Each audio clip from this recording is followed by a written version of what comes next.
What is up, guys? Brad Mew here, bringing you guys another OBA Week 6 match against the Lacunosa Lucarios.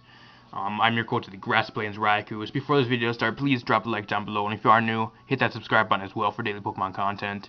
Going to be going against the Lacunosa Lucarios, that mad brand. His YouTube link will be down in the description, so if you guys do want to go see his side of the battle, you guys can go down there and go to his channel. I'm just going to go right into this. I'm just going to say my thoughts about this match. We are number 1 overall in the league right now at a plus 15 differential. We are currently 4-1, leading the league right now, and we are also number 1 in the division. So this match meant a lot. If I did lose this match, I probably will be overtaken because I think the next person behind me, I think, only has a plus 11 differential. So I'm guessing if I would have lost, he probably would have overtook me since I only have a 4-point differential lead. So very, very tight standings right now in the league with the top 4 players. So this match didn't mean a lot going into it.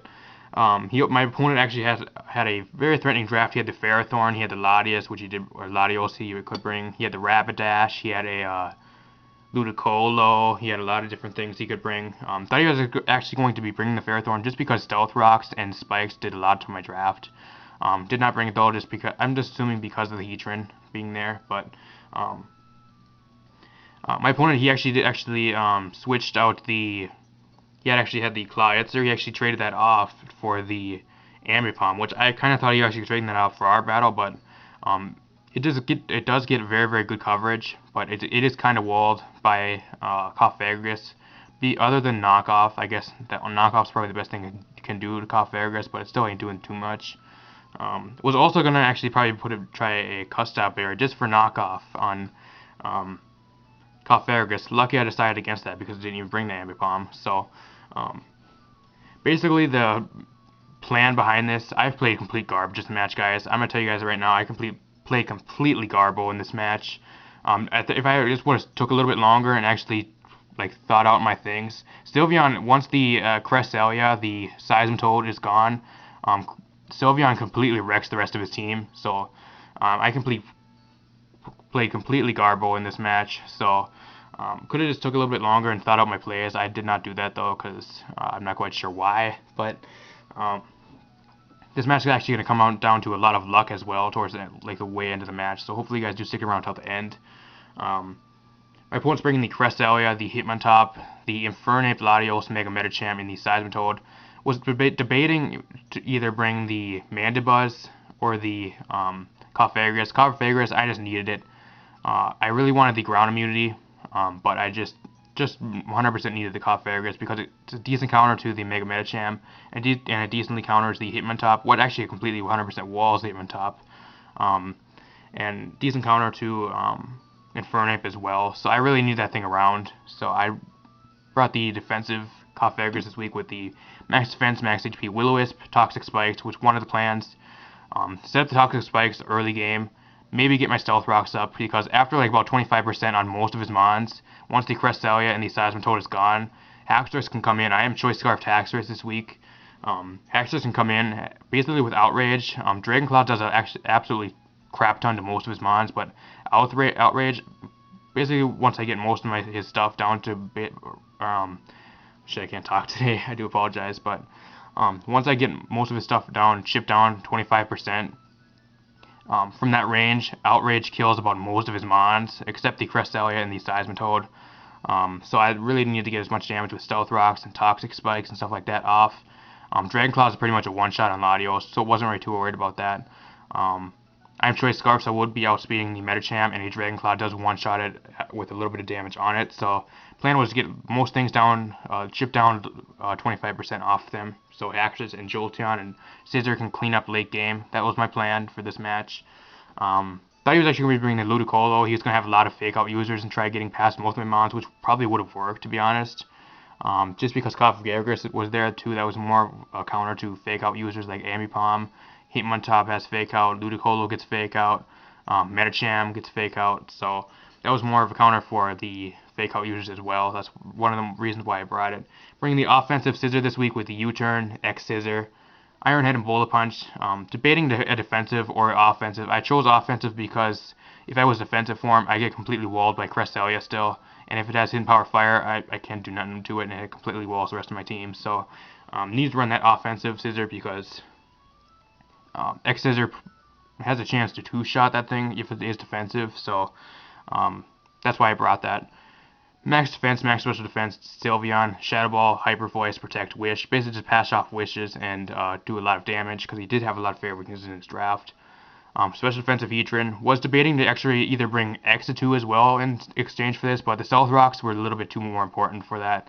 X2 probably would have been easily taking out the Seismitoad a little bit better with Giga Drain, but Stealth Rocks were way too important. I needed the Stealth Rocks over the Giga Drain, so X2 not really finding too many uses so far in the season for X2, but it'll make its way around. Well, I'm not quite sure. It had a decent matchup, but just need the Stealth Rocks more. That's the reason why. Let's bring the Stealth Rock, Earthquake, Will-O-Wisp, and the Lava Plume. Max Switch Attack, Max Speed, Jolteon, Hidden Power Ice, Shadow Ball, Thunderbolt, Volt Switch. Very predictable, but it does the job. Choice Scarf Actress making its debut this season. Did it ever make a debut? Good God. Choice Scarfed with the Poison Jab, Earthquake, and I'm Mold Breaker, by the way, so if he does go into a Levitate user, I can get a little bit of damage off with Earthquake. The Dragon Claw and Outrage for late game sweeps. We're going to be going to this right now. Do apologize for the long intro, but there was a lot of shit I need to get off my mind. Again, I played completely garbled this match. The differential probably would have been a lot more higher in my favor if I just took my time and actually chose my decisions a little bit more. Took my time with my decisions. So he's going to leave with a Seismitoad, which is kind of predictable as well. That's why I really predicted that. Either that or he's going to leave with Medicham. So going to leave my Cofagris, hoping to get up my Toxic Spikes. I get one layer up after this. He's going to set up his Stealth Rocks. I have no way to get rid of Stealth Rocks, so he's at advantage there. His first Scald, he actually gets the burn, so very unlucky on my side. But I'm just going to Will-O-Wisp him back in return, just in case he wants to throw out Earthquakes or something like that. But judging by this thing, he's probably either special or he could be mixed with Earthquake or something like that. So this thing also gets Poison Jab, so I cannot be sending Sylveon in here willy-nilly. He's going to keep Scalding. I had nothing really switch into this thing. If he did have Poison Jab, I really did not want to go into my Sylveon. I'm just going to set up a double layer of Toxic Spikes. Next turn, he's going to get me low enough where I can Pain Split and get a decent amount of health back from the range he is at. So that's what I was really planning on this next turn here. He is burned as well, so we're getting a little bit of residual damage without even hitting him. So, also was debating whether to go for Knockoff. I really didn't see the point of Knockoff, though, when Pain Split would have got me a lot more HP back and would have let me live a lot longer. Pain Split here gets me a decent amount of HP back, so that's very decent.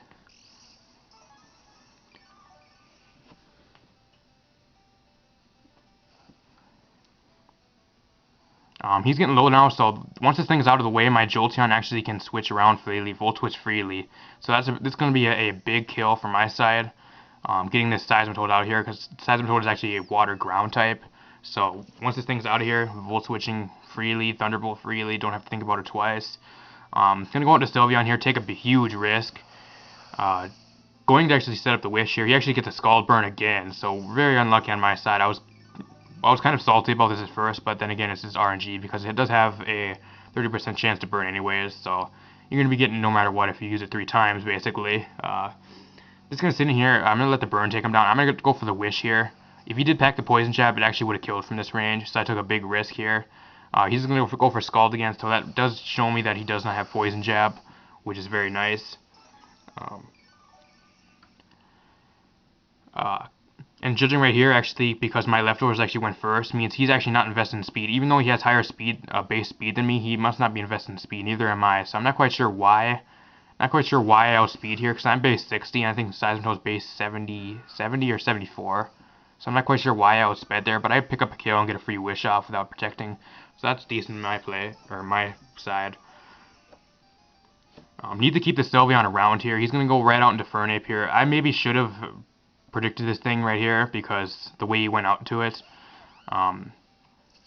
If he didn't have anything for me, he probably would have went out in Cresselia. I really didn't think of too much of this at the time, which was kind of a misplay. I actually don't really think about it right here. I'm just going to go for Protect Scout. He knows I'm going to go for Protect, so he actually goes for the Overheat, which is actually a big risk on his part, because if I would have went out to Heatran which he knows I probably would not have because he is part fighting type. Probably would have close combat, would have one-shot me. So he chooses not to reveal the gunk shot. However, on this turn, he goes for the gunk shot, and my Sylveon is gone right here. Even though I max defense, gunk shot's still taking me out because Sylveon has bad base defense. I think it's like base 60 defense. So did not predict that whatsoever at the time. And then I was like, oh shit, gunk shot. That is a huge hole on my side of the team now because Sylveon did complete work once the Cresselia and the Seismitoad is gone. So once the Cresselia was gone, that would have done a lot of work. So that is a very huge kill for my opponent right there. I'm going to have to go right out into Jolteon here. He knows it. I'm just going to go for Thunderbolt. There was no reason not to. The way he's setting this in, though, he could be Choice Scarfed, so I had to look out for that. I'm actually going to switch out here, scouting if he's Choice Scarfed. There was a possibility if he was Choice Scarfed Timid that he could outspeed me. Since I am not timid, I am modest. So, going to go with the Heatran here. He actually does go for the Draco Meteor, but judging by this damage, I am Special Defensive Heatran, and that is resisted. It does absolutely monstrous damage, so I'm assuming this thing is actually Specs. So, I'm assuming right at this point in the game, it is Specs Latios, because it does absolutely monstrous damage to my Heatran. I am Special Defensive, and that's resisted, so he's going to switch out here. I'm assuming it's Specs, so going to go right out into Heatran here, or not Heatran, Infernape. Maybe I could have went for the Earthquake. It was a little bit too risky, though, if he would have stayed in. He also could have been carrying Hidden Power Ground or the Earthquake. I think Latios gets Earthquake. Don't quote me on that 100%, but he could be carrying Hidden Power Ground or Earthquake possibly. So, big risk staying in there as well.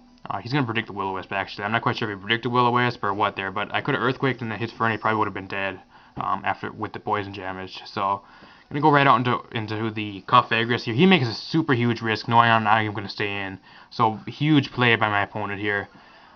Makes a super huge risk knowing I'm not staying in. He's actually going to kill my Cofagrigus. So, my Medicham counter is gone now. That is a huge problem on my side. I'm like, holy shit, he is dropping my mons like nobody's business here. So, however, the toxic damage and the Life Orb, he actually has Life Orb, so we know he's not Choice Scarfed, so that's at least decent information, and he's not banded. He's going to switch out here. I just go for the Thunderbolt. Wait, do I go for the Volt Switch, because I know he's going to switch out at that point. He needs to keep that thing around, just for my Scissor. That is probably one of the reasons he's actually keeping it around. Going to switch out here. Going to go right out into Scissor right here. They give me a lot of switch initiative. At this point, I was down 2 Mons. He was down 1 Mon. He has a lot of momentum on this side, so I need to start making some very risky plays here and start getting some momentum on my side. I need to start getting some damage off, getting some kills. I predicted him to switch out here. There's no way he's going to stay in because U-turn still does around about half to him. So I'm really surprised he actually goes on the Medicham here. I actually predicted Hitmontop to come in. If he was intimidated Hitmontop, I think U-turn only would have did around about, I think, like 10%. So, very big risk on his part. Actually, I don't know, he probably predicted either a Sword Stance or a Substitute. I'm not quite sure what he predicted, but that's a absolutely huge amount of damage. If I would have stayed in actually X-Scissored, I would have took this thing out on the next turn. Barring the Fake Out damage, the next turn I would have took it out anyways. So, he actually probably would have Bullet Punched first, but Bullet Punch does absolutely nothing to me. So, gonna go right out into my Jolteon here. I know he has the Fake Out. It's 100%. I know 100% he does have the Fake Out. I have nothing that absolutely wants to take the Fake Out though, so I have to stay in. I am Citrus Berry, so he will pop my Citrus, unless he gets a crit, of course. But he does not get the crit. He actually pops my Citrus Berry.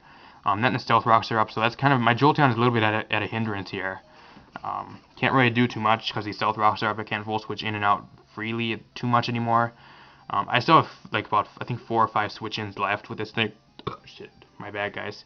4 or 5 switch-ins with this thing yet. So gonna go right out into Heatran here, predicting a Bullet Punch. If he would have went for a high jump kick, I would have been. He actually probably would have won at that point because Heatran was there to actually counter the.